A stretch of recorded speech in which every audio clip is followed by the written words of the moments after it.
Tonight, there's a growing list of candidates emerging, of possible contenders to become the next person to be the chief of staff at the White House after the unexpected announcement this weekend from frontrunner Nick Ayers, current chief of staff to Vice President Pence, that he will be leaving the White House at the end of the year. So the list includes a wide range of players, including U.S. Trade Representative Robert Lighthizer, Treasury Secretary Steve Mnuchin. Both of them are pretty busy with China and trade deals that are going on. You've got Chris Christie, the former governor of New Jersey, also on that list. My next guest, North Carolina Congressman Mark Meadows. Congressman Meadows joins us now. He is chairman of the House Freedom Caucus. Congressman, welcome. Good evening, and good to have you with us tonight. Great to be with you, Martha. Thanks so much. You said when asked about this that you think it would be an incredible honor to serve as chief of staff. So do you want the job? You know, it's not been anything that I've been out advocating for. My life changed over the last 24 hours when Nick Ayers decided not to do it. And there was a story out there that I was on a list. I can say this. It's going to be the president's decision. It's going to be one that he gets to pick from a lot of well-qualified candidates, as you just mentioned. And at the end of the day, it's who's going to serve him best and serve this country best. And so right now, I've got a great job in representing the people of Western North Carolina. I'm going to continue to do that, and yet at the same time, there needs to be someone to support this president and making sure that we indeed make America great again. So it sounds like if you were offered the job, you would say yes.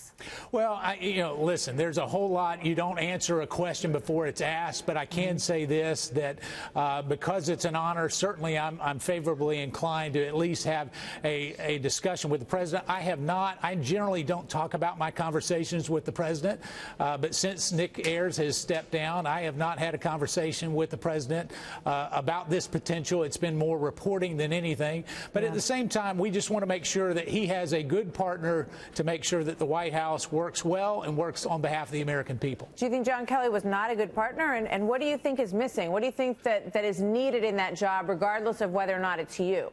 I can tell you that I was a fan of John Kelly. I think he's not only served our country well as chief of staff, but served our country in his previous career. I knew him in his previous career as a three-star general. And so this is nothing to do with his abilities or inabilities, as much as it is really trying to make sure that the president has someone that can move it forward. And you got to look at the chief of staff job.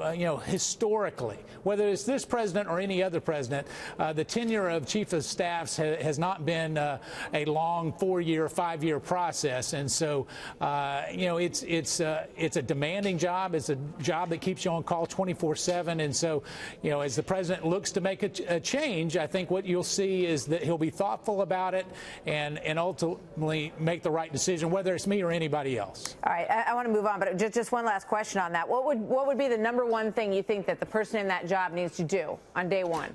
Well, I think the number one thing that he needs to do is make sure that you empower the staff there, allow the president to not only initiate the things that he thinks are important, but prioritize those with Congress. And so whomever is chosen for that job, if they empower the current staff and making sure that they actually act on behalf of the American people, I think it'll be a chief of staff that serves the president and the country well. All right. And you've not discussed, you don't have a meeting set up right now to talk to anyone? I don't. That's okay. A good follow-up question, but I don't. Okay.